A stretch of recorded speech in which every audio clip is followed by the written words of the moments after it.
반갑습니다. 애프터마켓 진행의 아나운서 유비아입니다. 변동성은 시장에 들어가기 위한 입장료다. 고통 없이는 얻는 것도 없다라는 격언이 생각나는 하루입니다.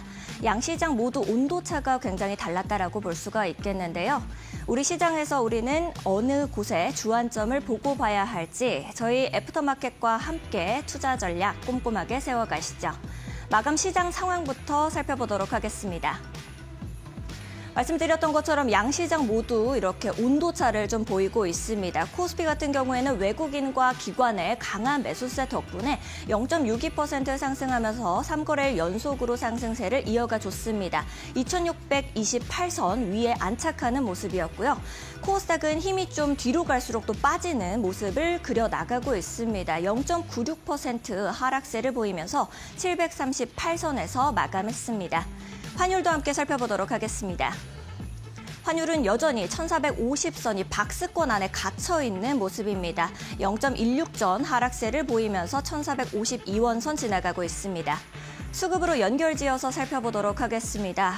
마치 3거래일 동안 굉장히 데칼코마니를 그려나가고 있다라고 볼 수가 있을 것 같은데요.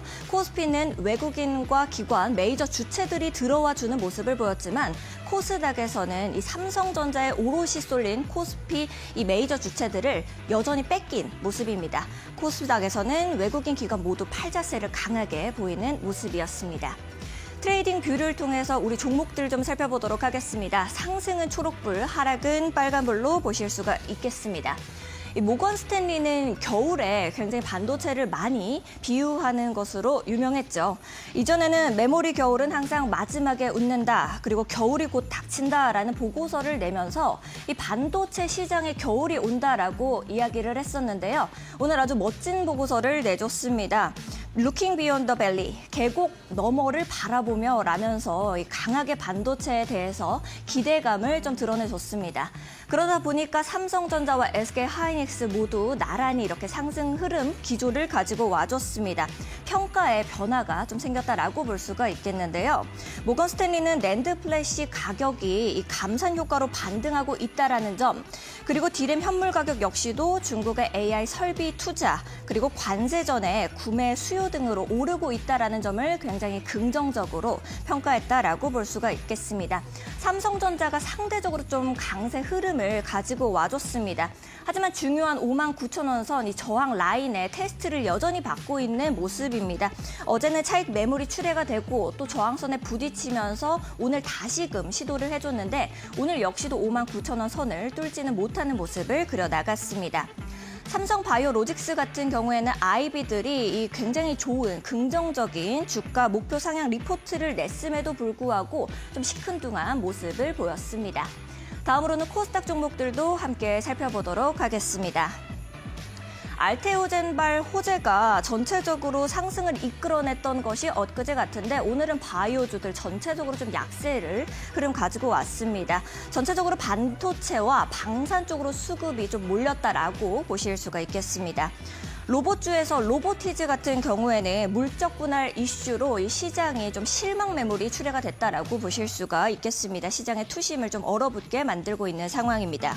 엔터주들 오늘 좀 강세를 보였는데요. SM이 실적 이 주가가 굉장히 기대감 가득한 리포트들이 나오면서 SM은 여전히 오르고 거기에다가 이 엔터주들 같은 경우에는 실적이 참 중요하구나라고 보실 수가 있는 게 JYP 엔터 같은 경우에는 실적이 좀 실망스러운 모습을 보이면서 오늘 하락세를 면치는 못했습니다. 좀 더 자세한 우리 시장의 흐름들은 저희 애프터마켓과 함께 투자 전략 세워가시죠. 저희는 잠시 후에 돌아오도록 하겠습니다.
네, 애프터마켓 본격적으로 시작해 보도록 하겠습니다. 오늘 함께해 주실 김태훈 파트너님 모시고 인사 나눠보겠습니다.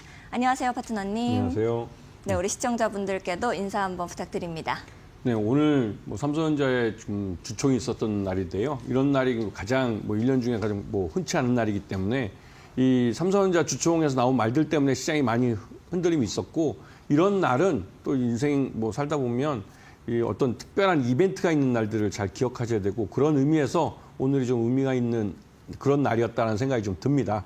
예. 알겠습니다. 오늘같이 이제 의미 있는 날에 우리 파트너님과 함께 하게 되어서 굉장히 기쁜데요.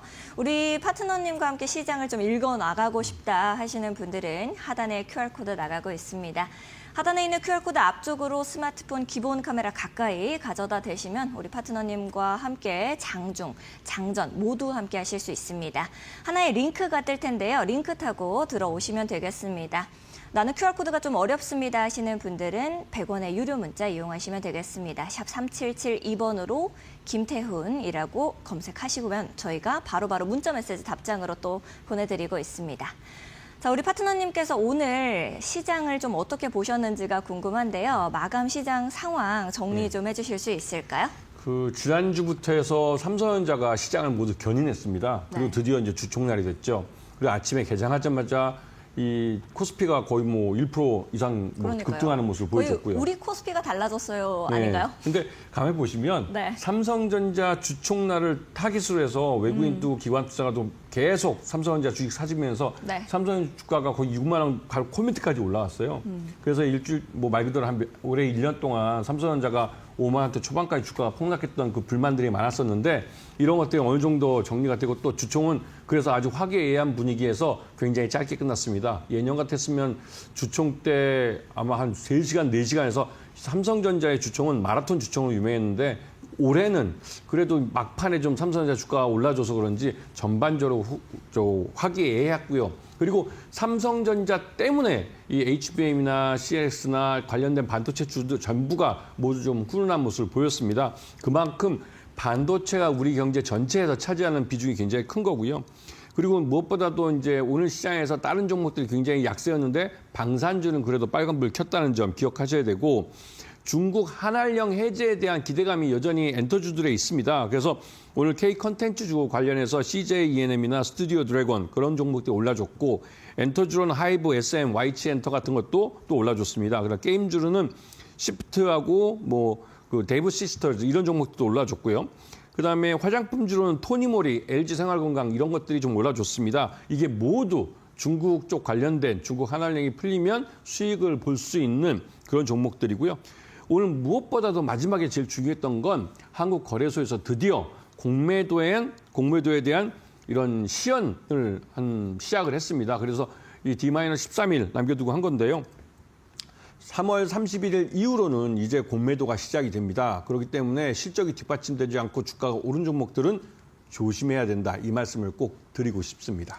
알겠습니다. 아무래도 13일밖에 남지 않았다 보니까 시장의 난이도가 굉장히 좀 올라와 있는 상태다라는 생각이 좀 드는데요. 우리 파트너님과 함께 좀 시장을 자세하게 읽어 나가 보도록 하겠습니다.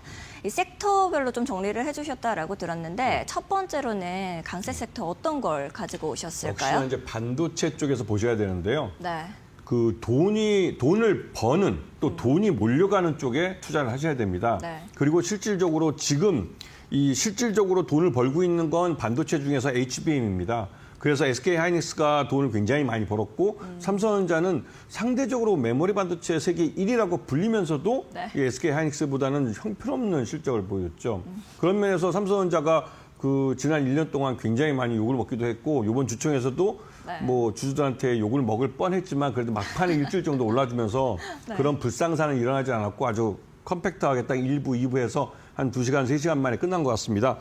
이 HBM 관련주들은 왜 중요하냐면, 요번에 미국에서 열리는 이 엔비디아의 GTC인가요? GTC 2025에서 이 삼성전자의 HBM3E에 대한 양산 승인이 날 거다라는 말들이 있었어요.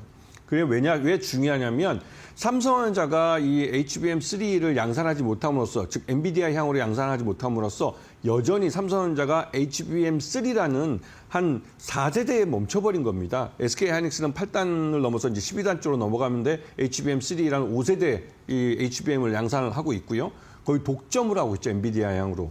근데 삼성전자가 HBM3에 머물다 보니 전반적으로 반도체 업체들이 삼성전자에 목을 매는 업체들이 많은데 전반적으로 반도체 업종 전체가 힘들었습니다.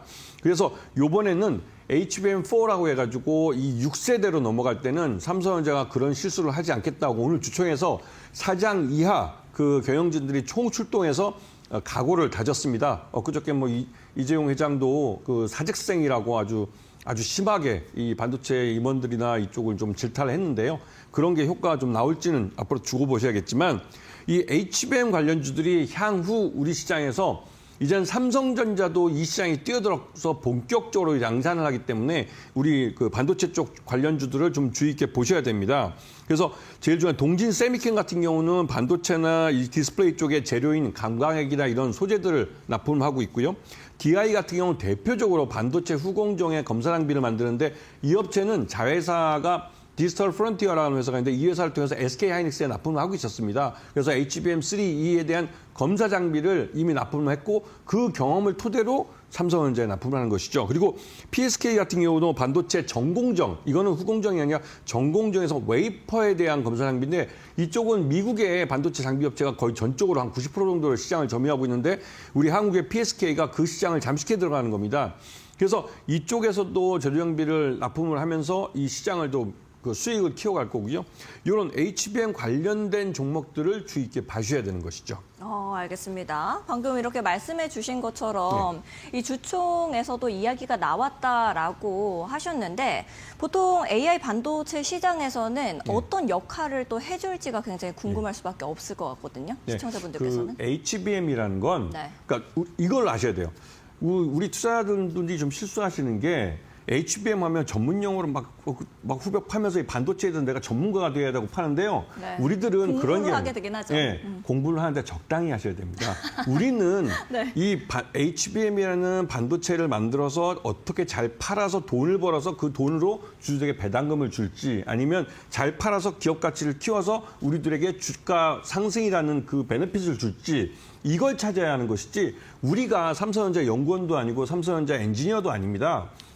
그런 쪽에 너무 깊이 있게 파고드시지 마시고 이 HBM 반도체를 만들어서 어떻게 장사를 하는지 삼성전자가 왜 HBM3밖에 못 만들어서 이거를 AMD라는 데 납품을 하고 그 엔비디아라는 세계 시장의 거의 80%를 차지하고 있는 업체에 납품을 못 해왔는지 이걸 아셔야 되는 거죠. 그래서 삼성전자 주가가 나빴던 이유가 있었던 겁니다. 근데 이런 부분을 아셔야 되지 여러분이 너무 공부를 열심히 하셔가지고 내가 엔지니어야 된 것처럼 HBM이 뭐 수직으로 D램을 쌓아가지고 이렇게 한다. 이렇게까지 깊이 있게 아실 필요는 없고요. 그래도 이 HBM이 아까 말씀하신 대로 이 시장에서 삼성전자가 D램 시장은 세계 1위 업체로 해왔지만 HBM에서만큼은 SK하이닉스에게 주도권을 뺏겼습니다. 그래서 작년 실적만 봐도 SK하이닉스 실적이 엄청 좋죠. 삼성전자 비교해서도 너무 좋은 겁니다. 그런데 그 삼성전자가 이렇게 실적이 부진해진 이유가 바로 HBM의 가장 큰 고객인 엔비디아를 놓쳤기 때문이죠. 그런데 이번에 처음으로 이제 8단 HBM3에 대해서 양산 승인이 나올 것 같아서 지금 주총에서 나온 말은 2분기 때, 빠르면 2분기, 늦어도 하반기 때는 HBM3에 대해서 엔비디아 향으로 납품을 시작할 것 같다라는 삼성전자 사장단의 발언이 있었습니다. 이 말 뜻은 삼성전자가 본격적으로 HBM3라는 5세대 HBM의 시장에 뛰어들었고 여기서 우리 기업들, 그 밑에 딸려있는 식구들이죠. 그 반도체 관련된 장비나 소재나 이 업체들도 다 함께 삼성전자의 공급망에 같이 들어가면서 여기서 실적을 낼 수 있다는 사실을 기억하셔야 되는 겁니다. 알겠습니다. 이렇게 좀 설명을 해주시니까 우리가 어떻게 반도체 시장을 봐야 되는지 좀 이해가 되기는 하는데요. 지금 이제 HBM 관련주들의 이 주가 상승 같은 것이 좀 과열된 거는 아닌지, 이 현재 적정 밸류에이션을 우리가 어떻게 판단을 해야 되는지 이런 부분들도 좀 궁금하실 것 같아요. 그 SK하이닉스는 이미 그러니까 엔비디아의 독점으로 납품하고 있었습니다. 근데 삼성전자의 그 식구들이 있죠. 이제 공급망 속에. 네. 삼성전자는 말 그대로 엔비디아에 납품을 못해서 AMD라는 전체 시장의 한 20%를 갖고 있는 거기에 납품을 해왔어요. 그리고 삼성전자는 HBM3라는 4세대에 머물러 있었습니다. 그리고 HBM3는 주로 중국에 납품이 됐어요. 그러니까 중국은 미국이 견제하면서 자연스럽게 이 좀 낮은 그 단계의 HBM을 갖고 하는데요. 그런데도 중국이 뭐 지난번에 아시겠지만 딥시크 충격을 준 것처럼 네. 이런 낮은 단계에 어쩌면 좀 그 전 세대의 이 슈퍼컴퓨터가 인공지능을 갖고 이런 그 AI 모델을 뭐 오픈 AI 거만큼의 그걸 만들어내는 건 대단한 거죠. 그게 삼성전자 HBM3가 그 역할을 해준 겁니다. 그렇기 때문에 이런 부분을 잘 보셔야 될 것 같고요.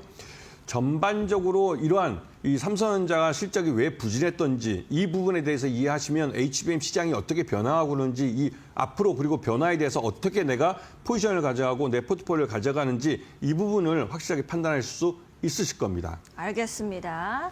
이렇게 첫 번째 섹터에 대해서 이야기를 좀 함께 해봤는데요. 그러면 두 번째 섹터는 어떤 것을 가지고 오셨는지가 궁금하네요. 박사님. 이거는 또 넥스트 HBM입니다. 아. CLX라는 건데요. CXL이라는 건데 네. 이 CXL 이 반도체는 아직 양산을 타지 않고 개발을 하고 있는 겁니다. 앞에서 설명드렸던 HBM은 D램 반도체를 적층, 위로 쌓는, 수직으로 쌓아가는 거였고 네. 이 CLX 반도체는 옆으로 퍼지는 겁니다. 그런데 적층을 하다 보니 이 적층한 곳에서 열이 발생해요. AI 반도체도 말 그대로 그 연산을 많이 하기 때문에 그 자체로도 열이 나는데 그 주변에 있는 그 D램 반도체인 이 HBM마저 열이 나니까 말 그대로 이 그 AI 반도체라는 그 블랙웰이라는 이 그 엔비디아가 만든 AI 반도체는 말 그대로 발열 덩어리입니다. 그러다 보니 이 발열 때문에 문제가 많아서 이걸 어떻게 해결할 것이냐 말들이 많았죠. 근데 결국은 여기다가 액침 냉각이라고 물을 쏘게 그러니까 물이 아니죠. 정확히 기름입니다. 그 안에 넣어보기도 하고 또 뭐 유리기판 같은 것도 해보고 하는데 유리기판도 이번에 적용이 되는 거예요. 처음으로. 그 유리기판도 우리나라가 만듭니다. 그러니까요. 그러니까 뭘 하든 기승전 한국이에요. 네. 이쪽은 반도체는 한국 업체들이 똑똑할 뿐만 아니라 우리가 먼저 시작했고 기술적으로 중국이 쫓아오더라도 이 부분은 초격차를 갖고 따라 앞으로 나아가고 있는 분야가 이 반도체 분야입니다. 그래서 이러한 열을 문제를 해결하기 위해서 CLX라고 D램을 옆으로 퍼지게 만든 것이죠. 그래서 CLX는 옆으로 퍼진다고 생각하시면 돼요. HBM은 위로 쌓아가는 것이고. 그리고 CLX는 올 하반기에 삼성전자도 그렇고 SK 하이닉스도 그렇고 양산을 할 겁니다. CXL 관련주라고 하는 종목들은 대부분 다 이 CXL 반도체를 제조하는 기술을 갖고 있는 그 기술 장비 업체들입니다. 그리고 이거를 말 그대로 하반기에 삼성전자나 SK하이닉스가 양산을 한다면 그 전에 파일럿 라인을 지금 만들어서 돌려봐야 돼요. 그래야 하반기에 수율을 조기에 달성하면서 수익을 낼 수 있는 생산성을 가지게 되는 겁니다. 그렇기 때문에 지금 개발을 해야 되는 거죠. 장비 업체들 중에 이 삼성전자나 SK하이닉스가 요구하는 CXL 3.1 버전 수준의 이 생산성을 낼 수 있는 장비를 만드는 업체들은 삼성전자나 SK의 이 공급망 안에 들어갈 수가 있습니다. 그리고 처음에 들어갔기 때문에 굉장히 높은 수익률로 납품을 할 수가 있는 것이죠. 그런 면에서 CXL 반도체 관련된 종목들을 보셔야 되는데 TLB 같은 경우 중 CXL 메모리 모듈인 PCB를 개발한 업체입니다. 그런데 이 업체는 그 대덕전자에서 분사한 회사예요. 그리고 그 나름대로 PCB에서는 기술력 있는 회사입니다. 그리고 네오셈이라는 업체는 CXL 반도체를 검사하는 장비를 개발한 회사예요. 그리고 이미 이 CXL 반도체가 초기형 버전 1부터 1.0부터 2.0까지는 이미 검사 장비를 만들어서 다 검사를 받았고요. 그리고 이제 이 세 번째 양산 모델인 CXL 3.1에 대해서는 올 하반기 중에 검사 장비를 완성시킬 예정입니다. 완성이 되면 그게 바로 그 양산 라인에 투입될 모델이죠. 그리고 세 번째 YC는 이 부분은 이 전공정이 그러니까 후공정이 아니라 전공정, 아까 말씀드린 웨이퍼 단위에서 검사를 하는 건데요. 이것 굉장히 기술력이 필요한 부분입니다. 이 부분 전공정 분야는 우리나라 반도체 업체들이 대부분 이제 아직까지는 많이 차지하지 못하고 미국 업체가 전 세계 시장의 거의 80~90%를 차지하고 있어요. 그러다 보니 우리 한국에 있는 전공정 검사 장비 업체들은 그 미국 업체의 그 시장을 파고들어서 조금씩 잠식해 들어가는 그런 어떻게 보면 후발주자입니다. 그런데도 실적을 내고 있다는 점에서 YC 같은 업체들을 주목해서 봐주셔야 되는 것이죠. 알겠습니다. 좀 이렇게 설명을 듣다 보니까 또 궁금한 점이 하나가 생기는 것 같아요. 이렇게 CXL 반도체 같은 경우에는 중국 반도체들이랑 초격차를 좀 유지를 하는 데에 있어서는 어떤 역할을 수행을 해줄 수가 있는지 이런 부분이 좀 궁금하네요. 그 말씀하신 대로 이제 CXL 반도체는 아직 양산을 태자는 전 세계적으로 양산 탄 데가 없습니다. 왜냐하면 중국의 반도체들이 그 반도체 굴기라는 말 들어보셨죠? 네. 중국 굴기라는 옛날에 그 CCTV의 무슨 드라마처럼, 그러니까 드라마가 아니라 다큐멘터리처럼 각 산업마다 이 중국이 무슨 굴기라는 말을 붙여요. 그래서 중국이 어마어마하게 투자를 합니다. 근데 중국이 어마어마 투자해서 창신 반도체도 그렇고 창신 메모리도 그렇고 막 부도나고 난리가 났어요. 그 투자한 돈이 엄청 많지만 중국은 그런 시행착오를 하고 있습니다. CXL 반도체는 우리나라 그 반도체 업체들이 중국보다 훨씬 앞서 있는 부분이고 초격차뿐만 아니라 완벽하게 차이나는 부분입니다.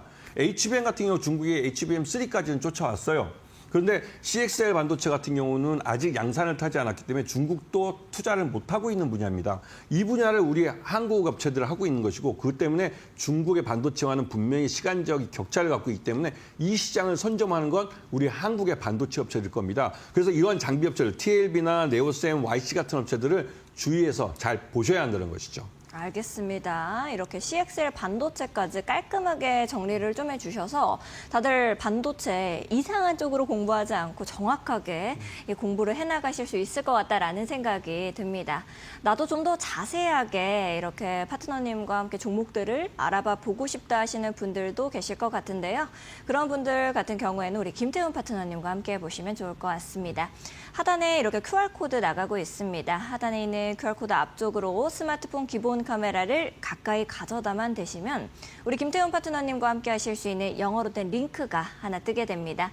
링크 타고 들어오셔서 좋은 종목들 선별해 나가시면 좋을 것 같고요. 나는 QR코드가 좀 뜨지 않습니다. 어렵습니다 하시는 분들은 100원의 유료 문자 이용하시면 되겠습니다.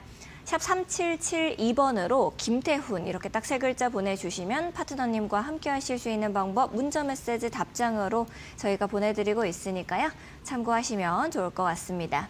저희 방송에서는 넥스트레이드 현재 활발하게 거래가 되고 있는 110가지의 종목들 중에서 시가총액 상위 종목들을 봐드리고 있습니다. 현재 가격선이 어떻게 흘러가고 있는지 시장 살펴보러 가겠습니다. 코스피 시가총액 상위 종목들도 먼저 살펴보도록 하겠습니다. 16시 20분 기준이라는 점을 참고해 주시면 좋을 것 같습니다.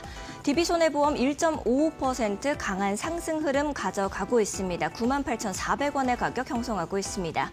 S오일은 어제에 비해서 약보합권인데요. 0.17% 하락세를 보이면서 58,200원의 가격입니다. HD현대는 0.79% 강보합권입니다. 76,500원.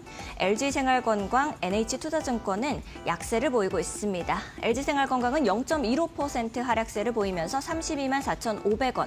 NH투자증권은 0.86% 하락세 보이면서 15,020원의 가격을 형성하고 있습니다. 다음으로는 코스닥 종목들도 함께 살펴보시죠. 코스닥 역시도 16시 20분 기준이라는 점 참고해 주시면 좋을 것 같습니다. 케어드는 0.37% 상승세고요. 27,000원에 거래되고 있습니다. 스튜디오 드래곤 3.28% 강한 상승 흐름 가져옵니다. 47,300원의 가격입니다. 파크 시스템스와 시제는 하락세 보이고 있습니다. 파크 시스템스 2.18% 하락세 보이면서 201,500원, 시젠 0.4% 하락세 보이면서 24,700원입니다. 원익 IPS 강한 상승 흐름 가져옵니다. 2.55% 상승하면서 26,100원의 가격을 만들어내고 있습니다.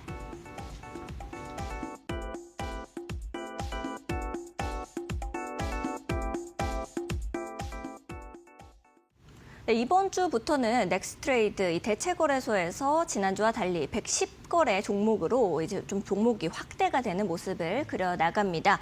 이 시장의 반응이 좀 어떻게 보이고 있는지 파트너님께 여쭤보면서 시장에 어디에 또 주안점을 둬야 될지 이런 부분들까지 정리를 좀 부탁드리겠습니다. 네. 이 넥스트레이드라는 시장이 왜 들어왔는지, 이 대체 시장이 왜 들어왔는지 그걸 좀 먼저 생각을 하셔야 돼요. 네. 이건 넥스트레이드는 일반 개인 투자가들을 위한 시장은 아닙니다.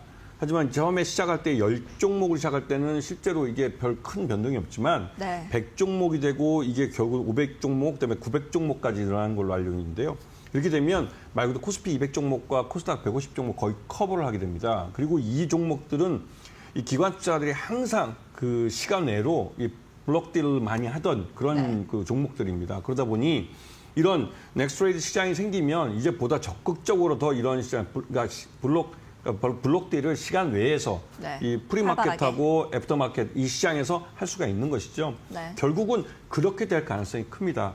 그리고 물론 여기서 개인들 큰 손들은 또 이 시장에서 또 자신들의 좀 포지션을 잘 취하면 남들처럼 정규 시장 외에 수익을 많이 가져갈 수 있는 기회를 갖게 되는 것이죠. 그렇기 때문에 이 애프터마켓 시장은 여러분들이 정규 시장 속에서 어떤 이 시간 외에서 주가 변동이 많아서 나한테 정규 시장에서 나한테 큰 뭐 손해 줄 수 있지 않을까라는 두려움을 가지실 텐데요.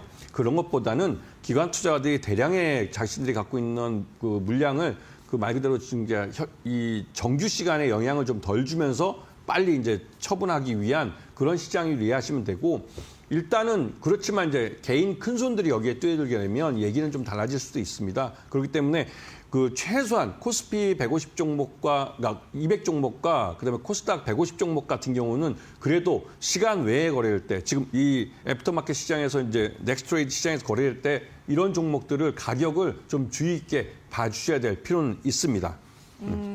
알겠습니다. 넥스트레이드 좀 어렵게 여겨지시는 분들 여전히 계실 것 같은데요. 우리 파트너님께서 좀 간략하게 설명을 잘 해주셨으니까 참고하시면서 거래에 임하시면 좋을 것 같습니다. 최근 이데일리온 파트너를 사칭한 사기가 발생하고 있다라고 합니다. 그러다 보니 피해 역시도 발생하고 있다는데요. 저희는 방송에서 안내드리는 방법 이외에 다른 홍보 수단을 쓰고 있지는 않습니다. 사칭에 각별히 유의해 주시기 바랍니다. 아울러 본 방송에서 제공하는 정보는 투자 판단을 위한 조언일 뿐, 투자 결정과 결과에 대한 책임은 투자자 개개인에게 있음을 알려드립니다. 저희는 파트너님 강의로 다시 돌아오도록 하겠습니다.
네, 드디어 이제 다시 강의 시간으로 돌아왔습니다.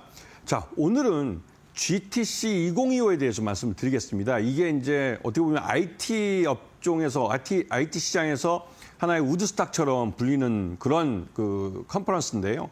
말 그대로 이제 엔비디아가 주최를 해서 매년 열리는 컨퍼런스입니다. 근데 여기에 그 당시에 가장 잘 나가는 기술주들이 대거 참여를 해서 자신들이 갖고 있는 기술들을 자랑을 하죠. 그렇기 때문에 이러한 데를 한번 갔다 오면 미래를 한 3, 4년 정도 먼저 가서 산 것 같은 느낌을 받게 됩니다. 이번에도 국내 삼성전자나 SK하이닉스뿐만 아니라 국내 언론들도 많이 가서 취재를 하고 또 그에 대한 보도를 하고 있는데요. 이 GTC 2025는 기본적으로 AI, 인공지능 AI가 기본입니다. 그걸 기본으로 해서, 즉 엔비디아의 AI 가속기를 기본으로 해서 거기에 같이 협력을 해서 앞으로의 기술적인 변화나 세상에 어떤 혁신을 가져올 그러한 기술들을 소개하는 자리입니다. 그래서 엔비디아가 주인공이 될 수밖에 없죠. 그렇지만 여기에 그 주인공이라고 그러지만 그 주인공에 버금가는 그 조연들이 등장을 합니다. 그 조연들이 바로 한국의 SK하이닉스가 되고 또 이번에는 삼성전자가 될 것 같습니다. 이번에 이 AI, 지난번에 CES 2025에서 이 엔비디아의 젠슨 황 CEO가 이 피지컬 AI라는 것을 말을 하면서 자신들이 만든 블로겔이라는 AI 가속기를 가운데 놓고 자기 등 뒤로 로봇들을 쫙 세워놓은 그 사진을 보신 적이 있으실 겁니다. 그게 바로 자신들의 AI 가속기가 향후 이런 로봇들을 통해서 이 기술적으로 어떻게 시연이 되고 여러분들에게 생활에 변화를 줄 것인지에 대한 설명을 했죠. 요번에 이 로봇에 대한 부분은 좀 적게 설명이 됐지만 AI 가속기인 블로겔의 다음 버전에 대해서 루빈이라는 것에 대해서 소개를 했습니다. 그리고 루빈의 앞으로의 기술 로드맵을 설명을 했죠. 그 로드맵에 따라가는 그 HBM과 CLX 이 반도체는 한국의 삼성전자와 SK 하이닉스가 그 뒤를 받쳐주는 겁니다. 그리고 SKC가 만드는 이 유리기판, 이게 바로 그 루빈이 가능하게 만들어준 것이죠. 지난번 CES 2025에 왜 그 젠슨 황 CEO가 이 루빈에 대해서 그 설명을 하지 않았는지, 그 부분은 바로 SK 하이닉스가 그러니까 SKC가 이런 유리기판을 아직 완성했다고 보기 어렵기 때문에 젠슨 황이 언급을 안 했다고 볼 수가 있는 것이죠. 하지만 이번 그 GTC 2025에서는 그 기술이 완성 단계에 들어섰기 때문에 자신 있게 루빈의 그 로드맵에 대해서 설명을 한 것이죠. 그것이 말 그대로 지금 뭐 우리 언론에서는 소문난 잔치에 먹을 거 없다라는 식으로 말을 했는데, 그 기자가 제대로 그 원문을 뭐 영어로 돼서 못 알아먹는지 제대로 설명을 못한 것이고, 그 엔비디아의 젠슨 황 CEO는 이 확실하게 AI 반도체 자신들의 그 엔비디아의 그 블랙엘 다음에 루빈이라는 모델이 나오고 루빈의 그 다음 후속 모델까지 로드맵을 설명했고, 거기에 대해서 앞으로 자신들의 그 AI 가속기 기술이 어떻게 발전해 갈 것인지에 대해서 설명을 했습니다. 그리고 우리는 투자자로서 한국 기업인 삼성전자와 SK하이닉스가 여기에 어떻게 기여를 하고 여기서 수익을 가져가는지 이 부분을 저희들은 생각을 하셔야 되는 것이죠. 자, 오늘 요번에 이 GTC 2025의 주제는 AI를 중심으로 해서 양자 컴퓨터, 그다음에 자율주행, 로봇 등이 되었습니다. 그리고 유리기판 쪽에서 AI 가속기의 발열 문제를 해결하는 이런 문제를 해결하기 위해서 엔비디아가 이 유리기판을 채용하기로 했고, 또 기존에 서버 쪽에 들어간 건 액침 냉각이라는 것을 채용을 하긴 했지만 그 부분은 그렇게 광범위하게 사용될 것 같지는 않습니다. 자, 그리고 HBM과 CLX 반도체에 대해서도 AI 가속기 성능을 향상시키는 데 기여하는 그런 반도체로 소개가 됐고요. 그다음에 마지막으로 퀀텀 데이를 일부러 만들어서 양자 컴퓨터 최신 기술에 대해 소개를 했습니다. 이거는 지난번 CES 때 그 젠슨 황, 여담입니다. 젠슨 황 CEO가 이 양자 컴퓨터는 앞으로 완성되려면 30년이 걸린다, 이런 식으로 발언을 하는 바람에 이 월가가 발칵 뒤집혔어요. 그리고 말 그대로 그 당시에 작년 연말부터 해서 거의 한 200~300%씩 주가가 올랐던 양자 컴퓨터 관련된 종목들이 대부분 폭락을 했습니다. 그 바람에 어떻게 보면 퀀텀 데이라는 게 요번에 아예 하루 날짜를 정해서 양자 컴퓨터 업체들한테 이 GTC 2025에서 아예 자랑할 수 있는 장을 마련해 준 거라고 할 수가 있죠. 일종의 뭐 속죄의 뜻일 수도 있습니다. 자, 그리고 우선 이제 AI 가속기에서 이 블로겔이 가장 그 문제가 있던 건 이 발열 문제였습니다. 왜 발열 문제가 됐냐면, 블로겔 자체가 이 HBM이나 주변에 그 자체 AI 반도체라는 것 자체도 그러니까 연산을 많이 하고, 그 주변에 붙어 있는 HBM 반도체도 적층이 돼 있다 보니 열이 발열 문제가 많이 발생했죠. 일단은 블로겔을 시장에 내놨지만 이걸 사다 쓰는 서버 업체들은 발열 때문에 서버가 다운되는 현상이 나타납니다. 그것 때문에 막 항의를 했죠. 그런데 당장 설계를 변경할 수 없기 때문에 이 니네 서버 설계를 변경해라 요구를 했고, 그 서버 업체들도 울며 겨자 먹기로 자기들의 그 서버의 설계를 변경해서 대응을 했습니다. 하지만 다음 그 모델인 루빈에서 이 유리기판을 채용하지 않는다면 기존의 발열 문제를 해결할 수 없었던 것이죠. 그래서 이번에 유리기판을 상용화하는 것을 이 업체들한테 요구를 했고, SKC가 처음으로 해냈습니다. 그리고 올 하반기에는 LG이노텍과 삼성전기도 내놓을 생각이죠. 그렇게 되면 이 전 세계 이 유리기판 시장을 한국 업체들이 또 선도해서 이끌게 됩니다. 이것 때문에도 이 유리기판 관련 종목들을 좀 잘 보셔야 될 것 같고, 그리고 아까 말씀드린 데이터 서버용으로 사용된 액침 냉각유, 이거는 일종의 기름입니다. 기름이고, 그렇기 때문에 우리나라 석유 회사들이 여기에 대해서 이 서버라는 게 우리가 생각하는 것처럼 이 서버용, 데이터 서버용은 굉장히 큽니다. 말 그대로 집채만한 그 데이터 서버들인데 그 안에 발열량이 어마어마하기 때문에 거기 안에다가 아예 그냥 그 불이 붙지 않는 냉각유를 쏟아 붓는 것이죠. 그래서 그 안에 냉각유로 하여금 자체적으로 냉각을 하도록 하는 건데요. 근데 이게 말 그대로 냉각유를 쏟아 붓는 거기 때문에 그 어느 정도 제한이 갑니다. 냉각유를 어느 정도 좀 교체도 해줘야 되고 추가적으로 비용이 많이 들어가는 것이죠. 그래서 이 냉각유를 사용하는 방식은 그렇게 광범위하게 퍼질 것 같지는 않습니다. 그런데 하지만 여기에 대해서 또 우리나라 한국 기업들, SK이노베이션, N무브라는 계열사가 있고요. GS칼텍스 또 HD 현대 오일뱅크가 모두 냉각유를 개발을 해서 공급을 합니다. 그래서 이쪽 시장이 커지면 또 한국 기업들이 수혜를 보죠. 그리고 마지막으로 실리콘 포토닉스라는 게 있는데요. 이 부분은 이 광통신이 발전한 중국이 선도하는 시장입니다. 그 중국이 선도하는 꼴을 미국이 못 보죠. 그렇기 때문에 이 부분에 대해서도 미국의 반도체 업체들과 한국의 반도체 업체들이 나름대로 뭔가 좀 투자를 많이 해서 중국이 리드하고 있는 부분을 우리 한국 기업들이나 미국 기업들이 따라잡기를 미국 정부에서는 희망하고 있고 실제로 여기에 우리 한국 기업들 삼성전자나 SK하이닉스도 이 실리콘 포토닉스에 투자를 많이 하고 있고 관련된 스타트업에도 투자를 해주고 있습니다. 그래서 물론 지금은 이 실리콘 포토닉스는 중국 업체들이 선도하고 있지만 조만간 우리 한국 업체들이 따라잡을 가능성이 큰 것이죠. 왜냐하면 이쪽 분야는 실리콘 포토닉스를 사용할 경우에는 이 AI 반도체에서 저전력에서 AI 반도체가 작동을 할 수 있기 때문에 그런 면에서 굉장히 긍정적이게 할 수 있고요. 자, 다음. 그래서 GTC 2025에서 핵심 AI 기술들은 무엇이 있느냐? 앞에서 설명드렸던 HBM이라는 건 가장 기본입니다. 여기에 삼성전자와 SK하이닉스가 참여하고 있고 삼성전자는 5세대인 HBM3를 양산을 못해서 엔비디아의 공급망에 들어가지 못했었고 기존에 이제 HBM3에만 남아 있었던 것이죠. 그리고 이 시장, HBM3 시장을 SK하이닉스가 독점하다시피 했습니다. 그런 문제가 있었고 근데 이제는 이 시장을 말 그대로 이제 삼성전자가 그 8단짜리지만 HBM3 양산 승인을 받게 되면 이 시장은 8단짜리는 삼성전자, 그다음에 12단짜리는 SK하이닉스로 이렇게 그 서로 분리가 될 것 같습니다. 물론 둘 다 한국 기업들이죠. 그리고 SK하이닉스는 이제 HBM4 그 6세대로 넘어가려고 하고 있습니다.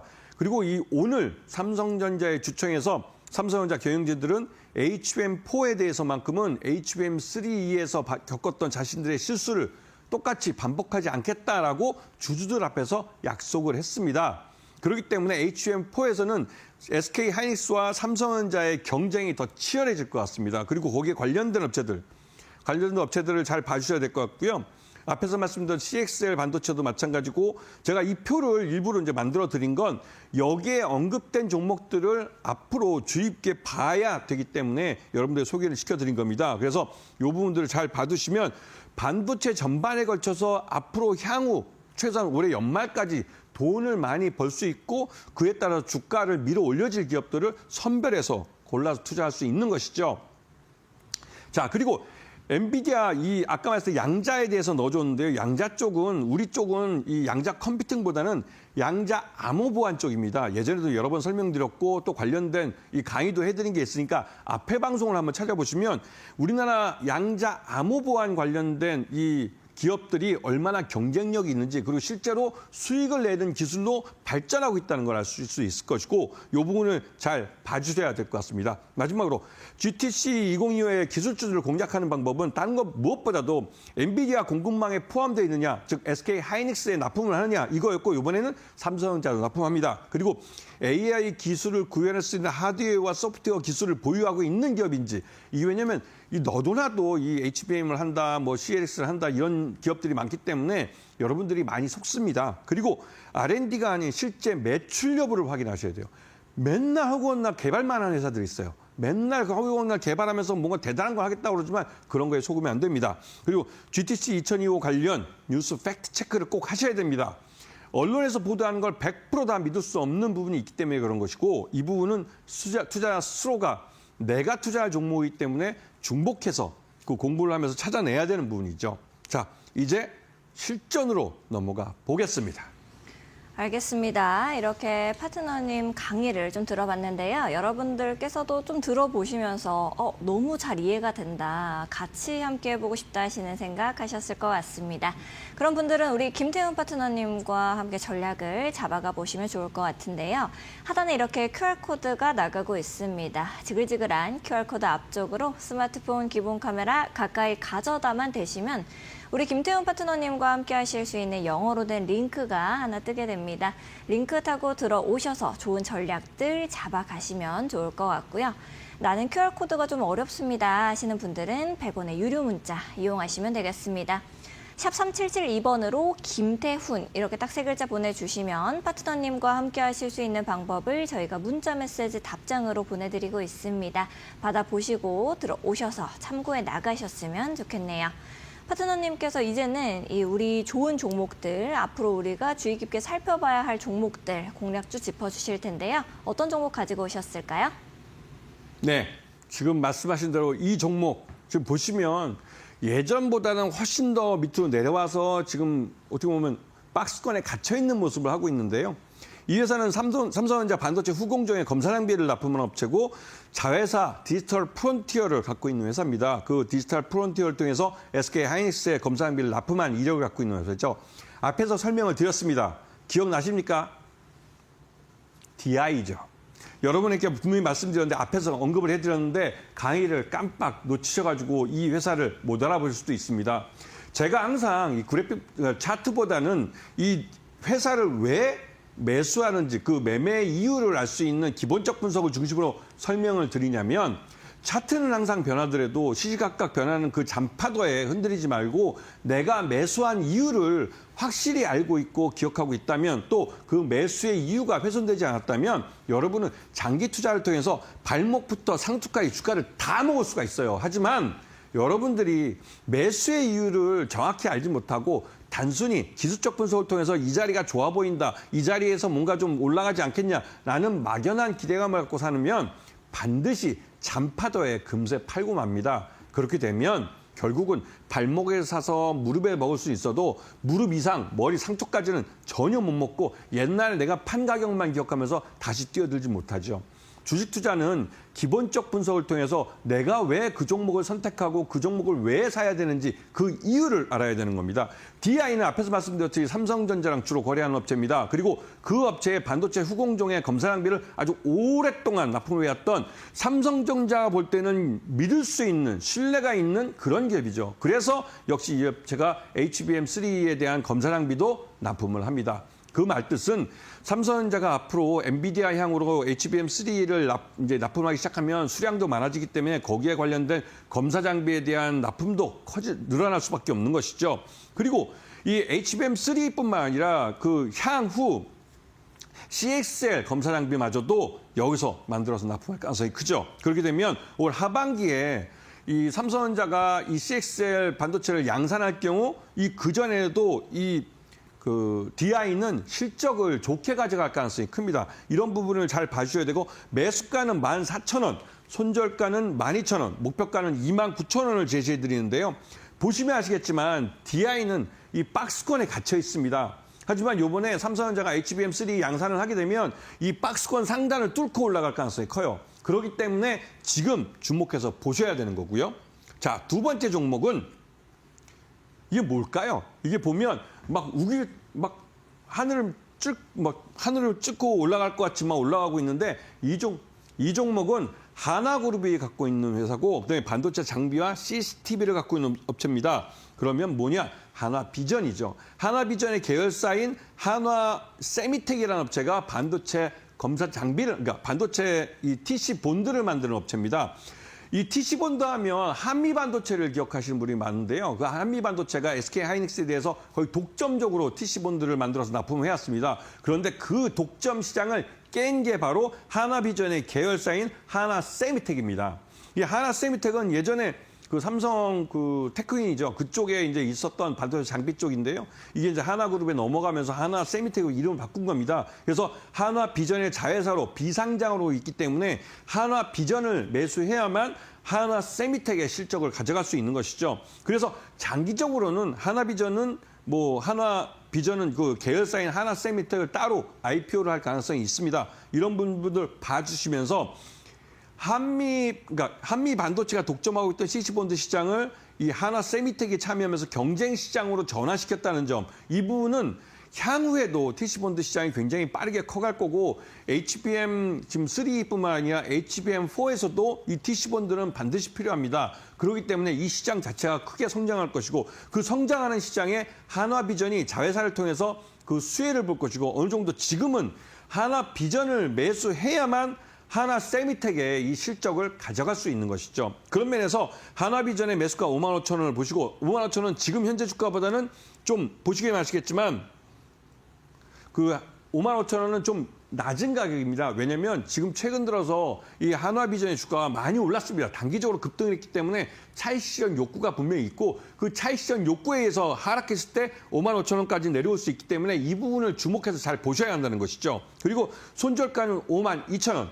이 정도 내려가면 이 한화비전의 잘못이 아니라 한화비전보다는 시장 전체의 리스크가 강화된 겁니다. 그런 면에서 충분히 더 싸게 살 기회도 있고 더 싸게 살 뿐만 아니라 수량도 늘려갈 수 있기 때문에 그런 부분을 잘 보셔야 되고 목표가는 10만 원을 제시해 드립니다. 이거는 장기적으로 보신 투자자들이 가져갈 몫이라는 것이죠. 이런 부분을 잘 보시면서 한화비전도 한번 공부해 보시면 향후 그 한화세미텍의 IPO까지 덤으로 가져갈 수 있는 기회를 가지실 겁니다.